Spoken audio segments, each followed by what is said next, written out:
নমস্কার বন্ধুরা, বাংলা গল্পের সোনাঝুরিতে সকলকে স্বাগত। এ হচ্ছে ভিন্ন স্বাদের গল্প শোনার আসল মজা।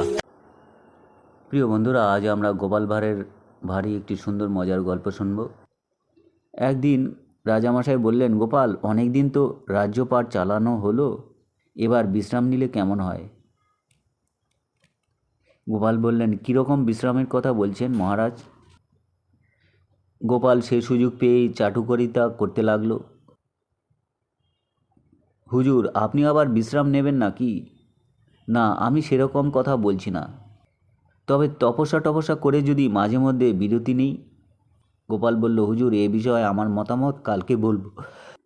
এই বলে সেদিনের মতো তাড়াতাড়ি সে বাড়ি চলে গেল। বাড়ি গিয়ে গোপাল এক মনে ধ্যান করতে লাগলো। বউ দেখল, এ কি, ভূতের মুখে রাম নাম, তুমি কি করছো? গোপাল বলল, আমি তপস্যা করছি। গোপাল চোখ বন্ধ করেই জানালো, আমার ধ্যান ভাঙলে আমি কিন্তু সোজা বনে চলে যাব, সেখান থেকে তারপর হিমালয়ে চলে যাব। বউ দেখলো এ তো ভারী বিপদ। সে তাই তাড়াতাড়ি রাজামশাইয়ের কাছে গিয়ে বলল, রাজামশাই, একবারটি আমার বাড়িতে আসুন, আপনার গোপাল দেখুন কি করছে। রাজামশাই বললেন, কি করছে? গোপালের বউ সব খুলে বলল। রাজামশাই উদ্গ্রীব হয়ে বলল, চলো, আমি নিজে গিয়ে দেখে আসি। রাজামশাই এসে দেখলেন গোপাল নিবিষ্ট মনে ধ্যান করছে। তিনি মনে মনে ভাবলেন, একে কি তপস্যা বলে কি জানি। রাজামশাই গোপালকে ডাকলেন, গোপাল। অমনি সঙ্গে সঙ্গে গোপাল উত্তর দিল, বলুন হুজুর, আমি আপনার জন্য কি করতে পারি?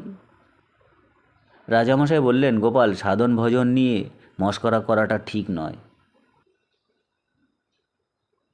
হুজুর, আমি ধ্যান করে এই অল্প সময়ের মধ্যে বুঝেছি সংসারটা অসার। এটা একটা ভালো জীবন। ধ্যানে মগ্ন হয়ে থাকলে কারোর আবদার, কারোর ফরমাস কিছুই করতে হয় না। এটাকে কি তপস্যা বলে হুজুর? গোপালের এই সামান্য কথাতেই রাজামশাইয়ের জ্ঞানচক্ষু খুলে গেল। তিনি বললেন, গোপাল, তোমার মতের সমর্থন দিলে নিজের দায়িত্বকে অস্বীকার করা হয়।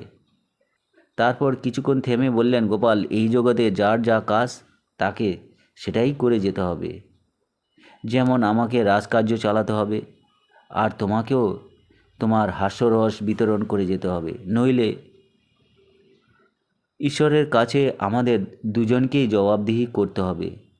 তপস্যাকে আমাদের অন্যভাবে দেখতে হবে। কিছু বুঝলে?